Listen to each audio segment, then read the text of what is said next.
Cəhənnəm ayələri budur. Allahın bütün əmrləri, qadağaları, bütün hökmləri, kitabı məhəbbətin ifadəsidir, mərhəmətin ifadəsidir.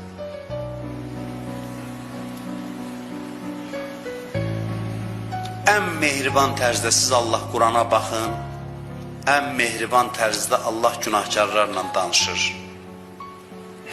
Günahkarları rəhmətinə tərəf çağırır. Ya ibadiyəl-ləzīnə əsrəfu alə ənfusihim. Ey günahla özünə zülm edən bəndələrim. La təqnətu min rəhmətillah. Allahın rəhmətindən ümidsiz olmayın. İnnəllâhə yəğfiruz-zunubə cəmi'a. Allah bütün günahları bağışlayar.